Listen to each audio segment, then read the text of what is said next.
Dear students, golden platinum test number 14 का जो अभी 28 को टेस्ट हुआ था, जिसमें कि आज सेकेंड पार्ट का सॉल्यूशन होगा फिजिक्स का, जिसमें पहले पार्ट के वीडियो में हमने 15 क्वेश्चन सॉल्व करा दिया था और आज 15 क्वेश्चन फिर आगे सॉल्व हो जाएगा और एक और वीडियो में 15 क्वेश्चन और सॉल्व हो जाएगा। टोटल 45 क्वेश्चन आपके सॉल्व हो जाएंगे। जो भी क्वेश्चन आपके गलत हुए होंगे उसकी आप एनालिसिस जरूर कर लीजिए, देख लीजिए कहाँ गलत हुआ है, जिससे कि वो इम्प्रूवमेंट आपका हो, फिर आगे कभी गलत ना हो, जिससे कि आप एग्जाम में सब क्वेश्चन सही कर सकें। तो प्यारे बच्चों, टेस्ट नंबर 14 जो हुआ था गोल्डन प्लेटिनम टेस्ट का, कोचिंग में हम लोग का डीपी सिंह क्लासेस प्रयागराज में, तो उसमें ऑलरेडी जो फिजिक्स का सिलेबस था वो जनरल प्रॉपर्टीज ऑफ मैटर था, जिसमें fluid mechanics, surface tension, elasticity के क्वेश्चंस आपको मिलेंगे।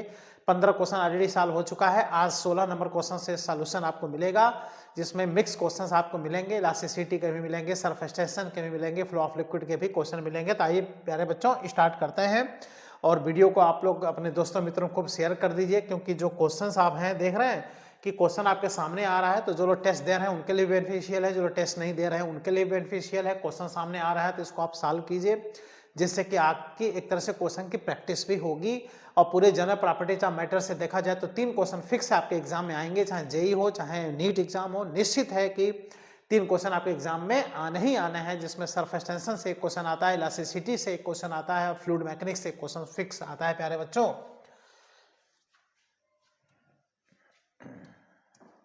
तो ये देखा जाए क्वेश्चन नंबर 16 है।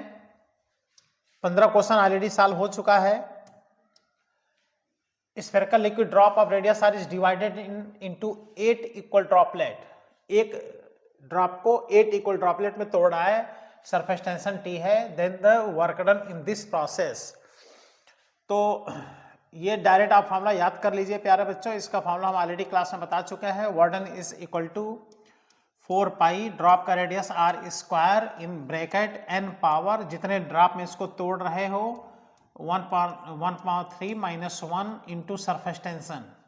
इससे ये क्वेश्चन आपका डायरेक्ट सॉल्व हो जाएगा, जिसमें कि आप देख लीजिए 4 पाई r स्क्वायर ये ड्रॉप का रेडियस है, और जितने ड्रॉप में आप तोड़ रहे हो, 8 ड्रॉप में तोड़ रहे हो, तो 8 पावर 1/3 हो जाएगा, और 8 पावर 1/3 का वैल्यू कितना हो जाएगा 2, क्योंकि 8 का ये क्यूब रूट है। तो यहाँ हो जाएगा 8 का cube root 2 minus 1 into surface tension, यह आ गया 1, और इस तरह से वर्क डन आ गया 4 पाई r square into T surface tension.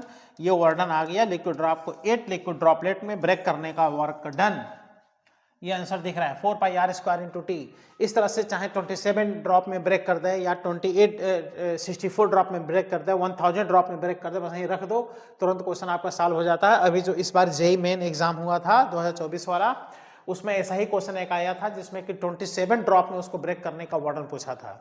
तो नीट में भी एक क्वेश्चन आ सकता है, ये इसका सोल्यूशन है। ये फॉर्मूला आपका फिक्स, ये फॉर्मूला याद रहना चाहिए, ना एक सूत्र इधर ना एक सूत्र उधर, तभी जाकर आप इस पे क्वेश्चन कर पाओगे। और अगर ये फॉर्मूला याद है तो ऐसे क्वेश्चंस का आप सोल्यूशन चुटकी बजा के कर सकते हो, पुटपुट हिसाब रहेगा। चलिए प्यारे बच्चों, नेक्स्ट क्वेश्चन इस सरफेस टेंशन का क्वेश्चन था, और नेक्स्ट क्वेश्चन सॉल्व करते हैं। क्या है नेक्स्ट क्वेश्चन? देखो question number 17, big drop of radius r is formed by 1000 small droplets of water. कह रहा है कि 1000 स्मॉल ड्रॉपलेट मिला करके एक बिग ड्रॉप बना दिया। तो ऐसे में कह रहा है कि उस रेडियस ऑफ स्मॉल ड्रॉप कितना है ना? तो जो बिग ड्रॉप है उसका रेडियस कैपिटल R है, और 1000 स्मॉल ड्रॉप को मिला रहा है तो उसका रेडियस पूछ रहा है। तो जब 1000 स्मॉल ड्रॉप को आप मिलाओगे तो उसका जो वॉल्यूम होगा वो मिल करके बिग ड्रॉप के वॉल्यूम के बराबर हो जाएगा।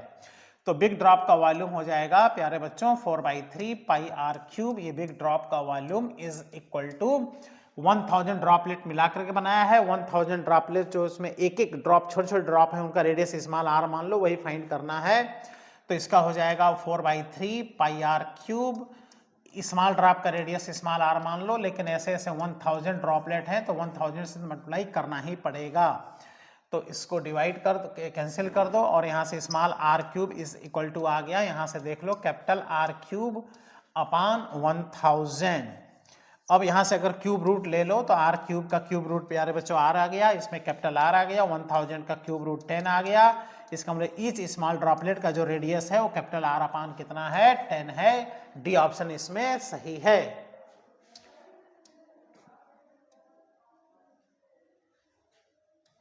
क्वेश्चन नंबर 18 अगर देखें, if a pressure at the half the depth of a lake is equal to 2/3 pressure at the bottom of the lake, then what is the depth of the lake?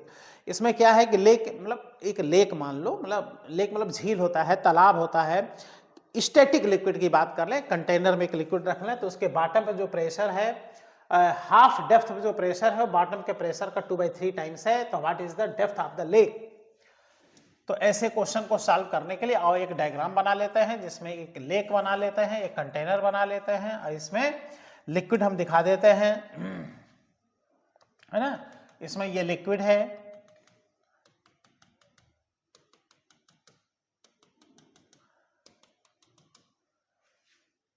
Okay, और total इसका जो depth है इसको h मान ले रहे हैं, ये इसका टॉप है, टॉप पे प्रेशर एटमॉस्फेरिक प्रेशर P0 होता है, ये इसका बॉटम है और ये इसका हाफ डेप्थ है, तो हाफ डेप्थ है तो ये हो जाएगा h/2 और ये भी हो जाएगा h/2। तो हाफ डेप्थ का प्रेशर, यहाँ का जो प्रेशर है P और ये बॉटम का प्रेशर P डैश, तो हाफ डेप्थ का प्रेशर बॉटम के प्रेशर का 2/3 है, देख लीजिए क्वेश्चन में लिखा है ना। हाफ डेप्थ पर जो प्रेशर है 2/3 of the pressure at the bottom, है ना। तो बस जहां जहां कह रहा है वही प्रेशर आप रख दो। तो हाफ डेप्थ का जो प्रेशर है P बॉटम के प्रेशर का 2/3 टाइम्स है, और बॉटम का प्रेशर कितना है P डैश। अब यहाँ का प्रेशर आप कैसे रखोगे, यहाँ का जो प्रेशर रखोगे तो ये h/2 वाटर कॉलम का प्रेशर और एटमॉस्फेरिक प्रेशर यहाँ भी ट्रांसफर होगा। कहीं भी प्रेशर देखोगे प्यारे बच्चों यहाँ भी तो P0 इसमें जुड़ा रहेगा।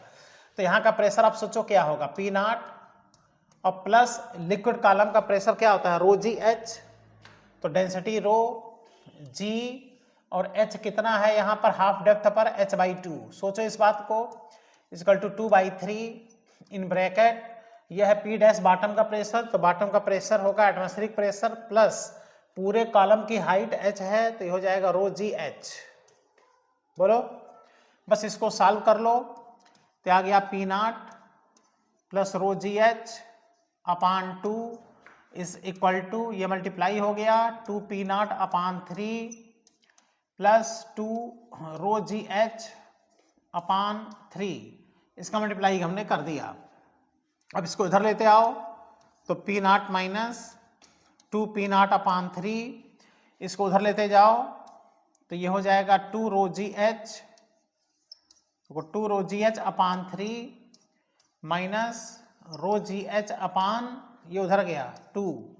अब इसको सॉल्व कर लो, देखो इसका मल्टीप्लाई हो जाएगा 3P0 माइनस 2P0/3, तो 3P0 माइनस 2P0 मतलब P0/3, तो ये आ गया P0/3।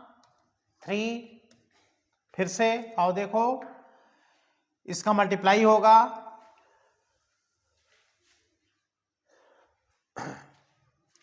तो 3P0 माइनस 2P0 यानी P0/3, इसमें ρgh आप कॉमन ले लो, इधर कॉमन ले लो, ρgh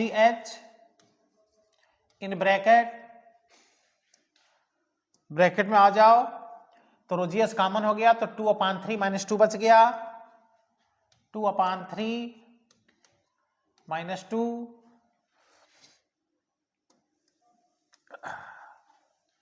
टू नहीं 1/2 है, ये 1/2 है,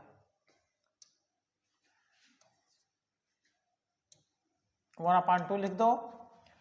तो यहां से P0/3 ρgh 6 एलसीएम, यह आ गया 4 minus 3, P0/3 equal to ρgh, और यहां से आ गया 1/6, इसको कैंसिल कर दो ये 2 आ गया, और हम लोग को h का वैल्यू चाहिए तो h इक्वल टू 2 इधर चला गया, 2P0/ρ इंटू जी, है ना, 2 इधर चला गया, और वैल्यू पुट कर दो आप, और नेक्स्ट पेज पे सॉल्व कर लेते हैं। तो h is equal to 2P0 2 P naught upon rho into G, rho into G, यहां रख दो 2। अब P naught is atmospheric pressure, 1 atmospheric pressure का वैल्यू 10 पावर 5 पास्कल होता है, इसको पास्कल में बदल लो। वाटर की डेंसिटी है 10 पावर 3 और ये आ गया 10, इसे कैंसिल होकर के यहाँ पर 10 बच गया, तो 2 इंटू 10 इक्वल टू, यानी लेक का जो डेप्थ है वो कितने मीटर है, 20 मीटर। स्टैटिक लिक्विड का क्वेश्चन है, रोजियस वाले फॉर्मूले का सीधा सीधा क्वेश्चन, तो इसका आंसर है 20 मीटर। ओके, तो इस तरह से ये क्वेश्चन आपका सॉल्व हो गया। और नेक्स्ट क्वेश्चन देखते हैं, question number 19। Two soap bubbles having different radii but their surface tension is the same, mark the correct statement. दो सो बबल्स हैं, उनके रेडियाई अलग अलग हैं, तो internal pressure of the smaller bubble is higher than the internal pressure of the larger bubble. तो प्यारे बच्चों, जैसे कोई भी बबल है, इसका रेडियस अगर आर है, तो इसके अंदर जो प्रेशर होता है, इंटरनल प्रेशर, वो होता है P naught plus 4T upon R, है ना। सो बबल है, हाँ, यहाँ पे हो जाएगा 4T by are, internal pressure, अंदर का pressure P naught plus 4T by R. तो जिसका रेडियस, जिस बबल का रेडियस कम होता है उसके अंदर प्रेशर ज्यादा होता है, तो छोटे वाले बबल में प्रेशर अंदर ज्यादा होगा, बड़े वाले बबल में प्रेशर कम होगा। तो internal pressure of the smaller bubble is higher than the larger bubble, एकदम से पहला ऑप्शन सही है। Pressure of the larger bubble is higher than the smaller गलत है। Both bubble have the same internal pressure, ये भी गलत है। नन ऑफ दीज, पहला ऑप्शन सही है, क्योंकि जिसका रेडियस कम होता है उसके अंदर प्रेशर ज्यादा होता है, यह है excess pressure. Excess pressure radius के इनवर्सली प्रोपोर्शनल होता है, छोटे सो बबल के अंदर प्रेशर ज्यादा होता है, बड़े सो बबल के अंदर प्रेशर कम होता है। थ्योरेटिकल क्वेश्चन था, डायरेक्ट आपको सॉल्व कर लेना था, लेकिन एक्सेस प्रेशर का फॉर्मूले का आइडिया रहना चाहिए। ये भी देखा जाए तो थ्योरेटिकल क्वेश्चन है, two bubbles of A and B, देख रहे हो, ए एंड बी, ए की साइज बी से ज्यादा है, दो बबल्स हैं, ए की साइज बी से ज्यादा है, ये ए बबल है, ये बी बबल है। ओके, कह रहा है कि ज्वाइन टू नैरो ट्यूब, दोनों को एक नैरो ट्यूब से आपस में क्या कर दिया, ज्वाइन कर दिया।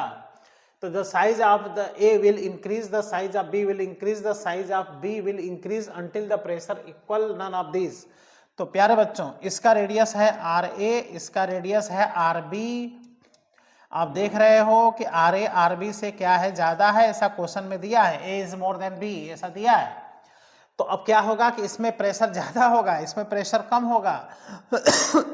तो एयर स्मॉलर वाले बबल से बड़े वाले बबल में एयर आना शुरू हो जाएगा, इसकी साइज कम होने लगेगी। एयर जब इसमें आएगा, एयर का फ्लो जब इसमें होगा, तो इसकी साइज क्या होने लगेगी, बढ़ने लगेगी। तो size of A will increase, सीधा सीधा आंसर यहाँ पे दिख रहा है, size of A will increase.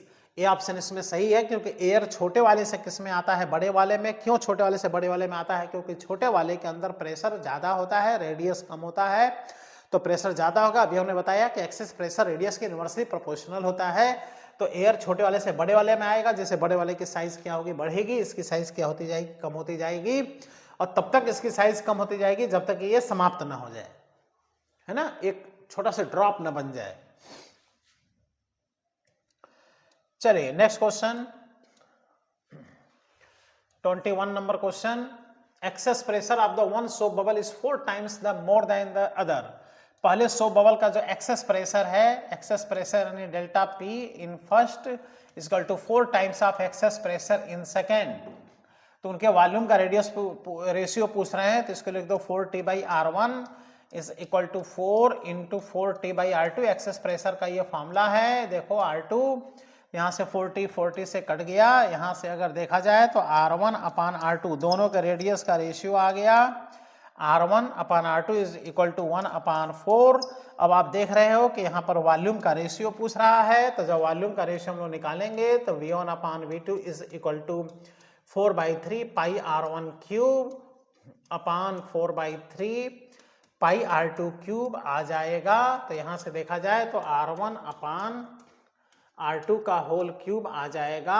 R1 upon R2 का वैल्यू हो गया 1/4 का whole cube is equal to 1 upon आ गया 64 इज इक्वल टू 1 और 64 का रेशियो आएगा। एक्सेस प्रेशर बहुत इंपॉर्टेंट होता है प्यारे बच्चों। एक्सेस प्रेशर का थोड़ा सा छोटा सा कॉन्सेप्ट है, इतना अगर याद है तो आपको कोई दिक्कत नहीं होने वाला।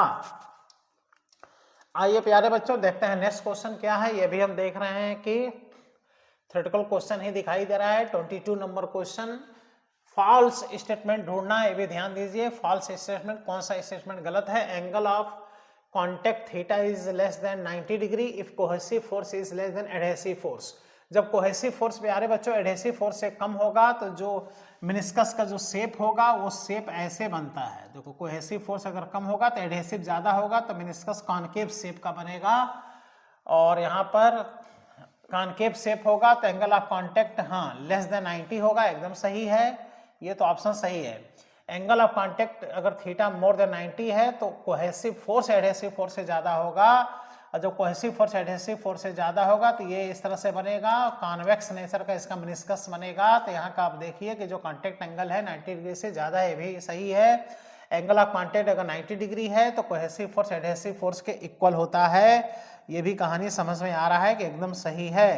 ये कैपिलरी ट्यूब है तो इसमें ये अगर ये लेवल एकदम बराबर है तो ऐसे में जो एंगल ऑफ कॉन्टेक्ट होता है 90 डिग्री होता है, ऐसे में एडहेसिव फोर्स कोहेसिव फोर्स के बराबर होता है, ये भी सही है।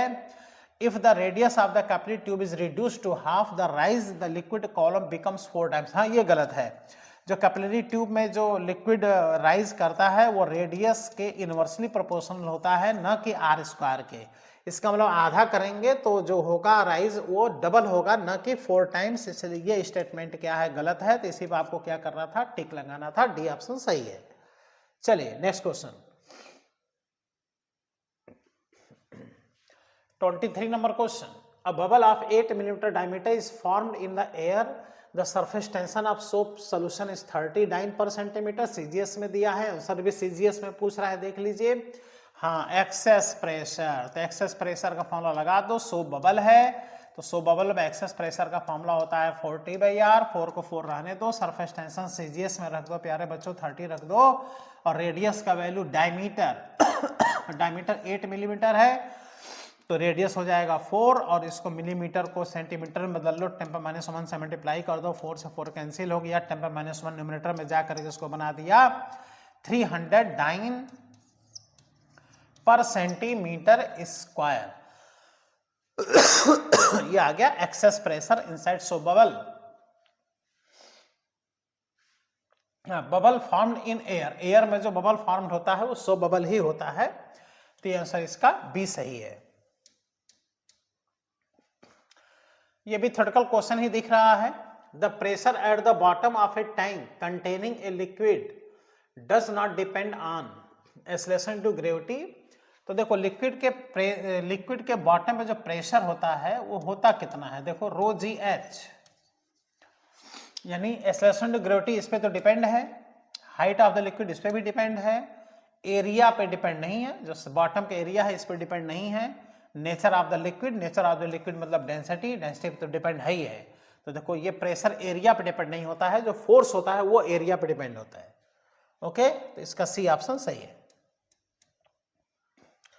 25 number question, from the adjacent figure the correct observation is. आप देख रहे हो कि इसमें लिक्विड ज्यादा है, इसमें लिक्विड कम है, लेकिन दोनों की हाइट क्या है? आप देखिए दोनों की हाइट सेम है, तो दोनों के बॉटम पे जो प्रेशर हो इस पे होगा P1 होगा, इस पे प्रेशर P2 होगा। तो दोनों का प्रेशर क्या होगा? सेम होगा, क्योंकि दोनों वाटर है, दोनों की हाइट सेम है। तो pressure on the bottom of tank A is greater than tank B गलत है। The pressure on the bottom of the tank A is small, भी गलत है। The pressure depend on the shape of the container, भी गलत है। The pressure of the bottom A and B will be same, pressure दोनों के bottom पे क्या होगा? सेम होगा, क्योंकि दोनों की हाइट देख रहे हो सेम है और दोनों में वाटर है। तो प्रेशर का फॉर्मूला यहाँ क्या चलेगा प्यारे बच्चों? रो जी एच चलेगा। रो जी एच तीनों में, दोनों में सेम है, इसलिए इसमें डी ऑप्शन सही है।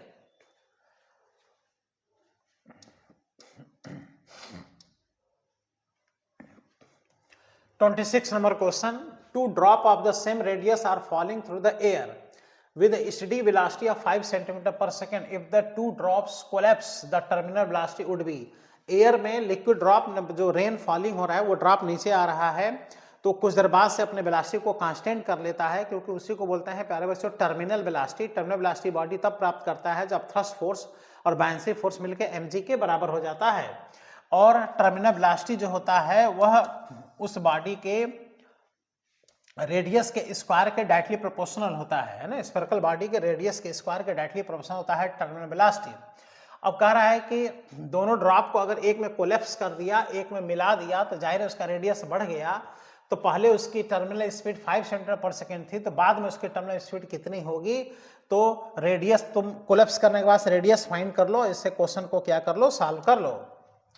तो अगर हम क्वेश्चन को सॉल्व करें तो पहले एक लिक्विड जो ड्रॉप है ना, उसका रेडियस मान लो r है, मान लो रेडियस r है। अब ऐसे से दो लिक्विड ड्रॉप को आपस में मिला दिया है ना, तो इसका रेडियस कितना हो जाएगा, r डैश। ओके, ऐसे से ये दो ड्रॉप है, दो ड्रॉप को मिला करके एक बड़ा ड्रॉप बना दिया, तो इसका जो वॉल्यूम होगा 2 times of 4/3 pi R cube हो जाएगा, is equal to big drop का जो वॉल्यूम हो जाएगा वो हो जाएगा 4/3। कोलैप्स करने के बाद से पाई आर डैश ये हो जाएगा क्यूब। ये टर्म इस टर्म से कैंसिल हो गया और यहां से आ गया 2r cube is equal to r dash का क्यूब। तो यहां से r dash is equal to आ गया, क्यूब रूट ले लो तो 2 पावर 1/3 इंटू r। देखो बिग ड्रॉप का रेडियस यहां से पता चल गया। अब लगा दो टर्मिनल वेलोसिटी का कॉन्सेप्ट। और क्या कहता है टर्मिनल वेलोसिटी? तो terminal velocity directly proportional to radius का स्क्वायर।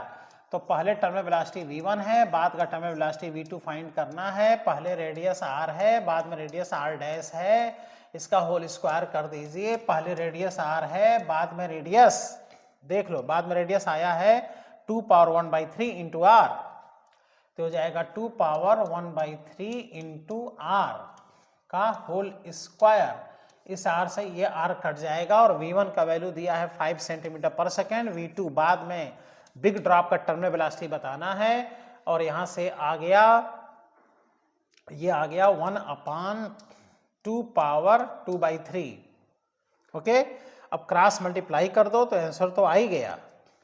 तो यहां से आ गया v2 is equal to 2 power 2/3 into 5। तो बिग ड्रॉप का जो टर्मिनल वेलोसिटी आएगा है ना, vt लिख दे रहे हैं, टर्मिनल वेलोसिटी 2 पावर 2/3 को 2 पावर 2 का 4 लिख सकते हो, पावर 1/3 पड़े रहने दो, इंटू 5 से मल्टीप्लाई हो जाएगा और सेंटीमीटर पर सेकंड में ये आंसर आ जाएगा। बहुत इंपॉर्टेंट क्वेश्चन होता है, सब सिंपल क्वेश्चन है, बहुत इजी वे में आप इसको सॉल्व कर सकते हो। तो इसका आंसर देखा जाए तो देखो 4 पावर 1/3 इंटू 5 सेंटीमीटर पर सेकंड आंसर आ गया। ये याद रखना चाहिए कि जो टर्मिनल वेलोसिटी बॉडीज की स्फेरिकल बॉडी का होता है उसके रेडियस के स्क्वायर के डायरेक्टली प्रोपोर्शनल होता है। और जब रेन ड्रॉप नीचे गिरता है, लिक्विड ड्रॉप नीचे गिरता है ऊपर से, तो एयर का थ्रस्ट बॉडी पे ऊपर लगता है, बायंसी ऊपर लगता है और ड्रैग फोर्स ऊपर लगता है। दोनों का सम जब mg के बराबर हो जाता है तो बॉडी टर्मिनल वेलोसिटी को प्राप्त कर लेता है। Terminal velocity is also known as constant velocity. Okay, और वह टर्मिनल वेलोसिटी उस बॉडी के रेडियस के स्क्वायर के डायरेक्टली प्रोपोर्शनल होता है। अगर इतना आइडिया है तो इसके क्वेश्चन आसानी से आप सॉल्व कर सकते हैं।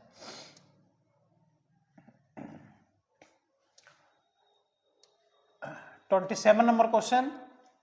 The cylindrical tube of spray pump has cross sectional 8 centimeter square, one end of which has 40 fine holes, each of area 10⁻8 meter square. If the liquid flows inside the tube with a speed 0.01 meter per minute, unit पे ध्यान दीजिए, the speed with which the liquid ejected through the each hole, each hole से जो speed होगा वो liquid का क्या होगा, है ना, 40 होल्स बने हैं, जो इसका एरिया है 8 सेंटीमीटर स्क्वायर है और ईच होल का एरिया 10⁻8 है ना।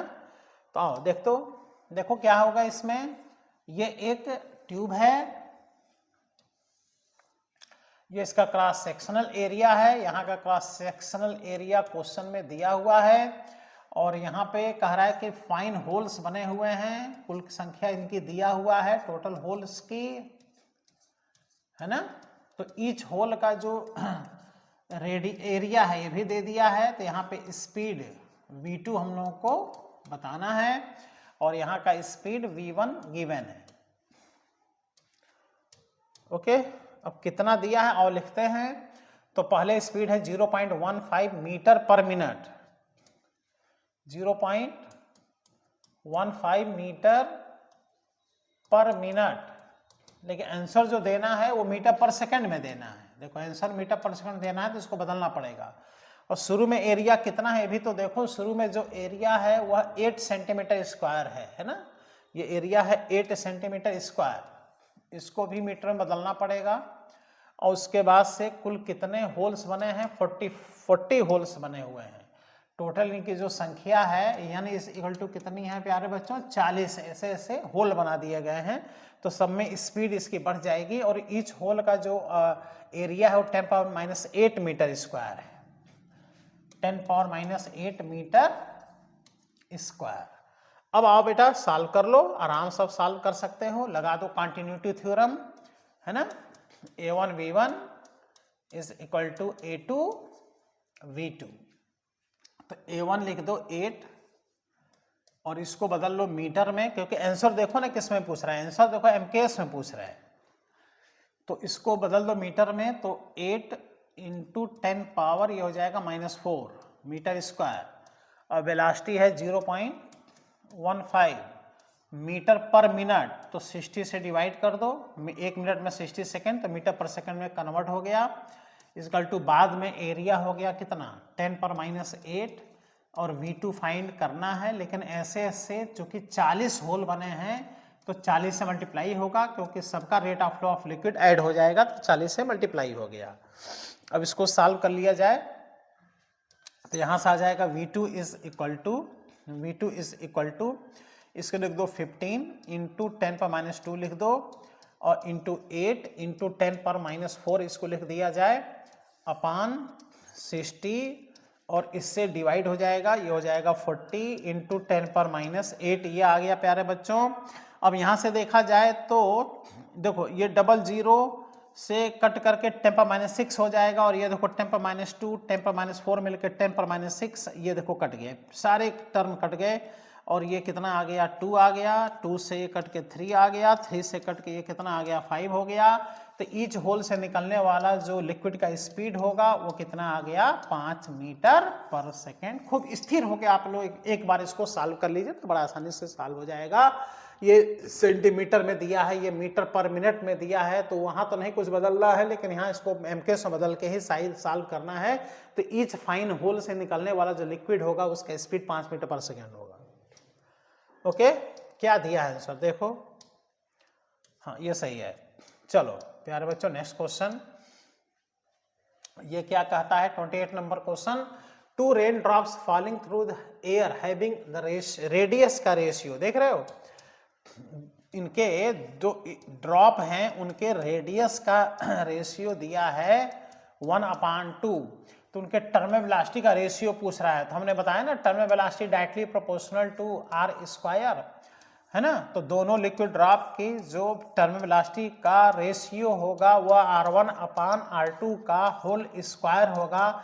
r1/r2 का वैल्यू हो गया 1/2 का whole square is equal to 1/4, यानी 1 और 4 का रेशियो आएगा। ये ऑप्शन देखो सही है। देखो ये अगर आइडिया है तो ऐसे क्वेश्चन आप बड़ा आसानी से सॉल्व कर सकते हो। ओके, 29 नंबर क्वेश्चन क्या कह रहा है, water flows in the streamline manner through a coupling tube of radius a, the pressure difference being p and the rate of flow is q। तो प्यारे बच्चों rate of flow of q कैसे निकाल जाता है, पॉजलीज फार्मूला क्या कहता है, पॉजलीज फार्मूला पाई p r⁴/8 ईटा l, ये हो गया rate of flow of liquid का पहला इक्वेशन। अब कह रहा है कि अगर रेडियस को कम करके r/2 कर दिया जाए और प्रेशर को 2 पाई कर दिया जाए तो अब rate of flow of liquid कितना हो जाएगा। तो अब rate of flow of liquid प्यारे बच्चों q डैश हो जाएगा इक्वल टू पाई, प्रेशर हो गया 2p और रेडियस a/2, यानी चलो r/2 कर दो, तो r/2 पावर 4/8 ईटा l। तो यहाँ से आ गया q dash is equal to pi p r⁴/8 eta l आ गया। अब ब्रैकेट में यहाँ से 2 बच गया और यहाँ से 1/16 आ गया ना, तो ये कट के प्यारे बच्चों 8 आ गया। तो बाद का रेट ऑफ जो फ्लो ऑफ लिक्विड हो जाएगा, इसको आप Q कह लो, और Q अपान कितना आ गया, 8 आ गया। तो ये rate of flow of liquid Poiseuille's फॉर्मूले से निकालते हैं, जिसका फॉर्मूला होता है pi P R power 4 upon 8 eta L. Here L is length of tube and eta is coefficient of viscosity, r is radius of tube and p is pressure difference across that tube। तो answer है कितना, Q अपान 8। Okay, question number 30 क्या कहता है प्यारे बच्चों, 30 वाह, the viscous fluid is flowing through the cylinder tube, the velocity distribution of the fluid is best represented by the diagram। जैसे किसी भी जैसे नदी में पानी का जो फ्लो होता है तो ऊपर एयर होता है, तो इस तरह से जो लिक्विड का फ्लो होता है नीचे सरफेस होने के कारण यहाँ के वेलोसिटी प्यारे बच्चों 0 होती है, लेकिन ये स्पीड इस तरह से क्या होती जाती है, बढ़ती जाती है। लेकिन इसमें क्या है कि ये ट्यूब है, देखो ट्यूब है, तो ट्यूब है तो चारों तरफ से इसमें मटेरियल है, ट्यूब का मटेरियल है, तो उस पर जो फ्रिक्शन लगेगा, विस्कोसिटी उस स्पीड को कम कर देगा और बीच में एकदम स्पीड बढ़ जाएगी। तो देखो बीच में स्पीड ज़्यादा है पैटर्न, और किनारे किनारे स्पीड कम है ड्यू टू विस्कोसिटी, इसलिए इसमें कौन सा ऑप्शन सही है, सी ऑप्शन सही है। तो इस तरह से प्यारे बच्चों देखा जाए तो आज के वीडियो में हमने 15 क्वेश्चन सॉल्व करा दिया। इस 15 क्वेश्चन में आपका जो मिस्टेक हुआ होगा उसके एनालिसिस जरूर कर लीजिए, उसको जरूर देख लीजिए। अब प्यारे बच्चों वीडियो बनाने में ज़बरदस्त मेहनत लगता है, इसलिए इसको खूब अपने दोस्तों मित्रों में शेयर कीजिए कि सारे बच्चों को इसका फ़ायदा हो, क्योंकि क्वेश्चन तो सामने आ ही जा रहा है। और क्वेश्चन देख करके वीडियो रोकिए, उसको सॉल्व करने का प्रयास कीजिए, ना सॉल्व हो पाए तो सोल्यूशन देखिए, बड़ा तेजी से आपका तैयार होगा। और आगे चल करके प्यारे बच्चों जो भी रेगुलर टेस्ट होते रहे उसको खूब मेहनत से आप टेस्ट देते रहिए, जिससे कि आपका तैयार होता चला जाए, कहीं जो भी गलतियां हो रही हैं धीरे धीरे सुधार होता चला जाए, जिससे कि आप अपने सपने को पूरा कर सकें और सिलेक्शन पा सकें। अब अगला इसमें वीडियो हम अपलोड कर देंगे, जिसमें बस 15 क्वेश्चन और बचा है। ऑलरेडी 30 क्वेश्चन का सोल्यूशन अपलोड हो चुका है। ये सेकेंड पार्ट है टेस्ट नंबर 14 का सेकेंड पार्ट, जिसमें 15 क्वेश्चन 16 से लेकर 30 तक इसमें सॉल्व हो गया। अब अगले वीडियो में 31 से लेकर के 45 तक 15 क्वेश्चन और सॉल्व हो जाएगा, उसमें भी जो आपका मिस्टेक हुआ होगा आपका पता चल जाएगा। केमिस्ट्री का भी सोल्यूशन भी अपलोड किया जा रहा है, उसको भी आप देख लीजिए, जहाँ डाउट हो उसको लाके सर से पूछ लीजिए, है ना, मैसेज कर दीजिए, सब बताया जाएगा। लेकिन जहाँ मिस्टेक आपका हुआ हो उसको जरूर आप एनालिसिस कीजिए, जिससे कि इम्प्रूवमेंट होता चला जाए, जो गलतियाँ हों उसकी सुधार होता चला जाए। थैंक यू प्यारे बच्चों, जय हिंद।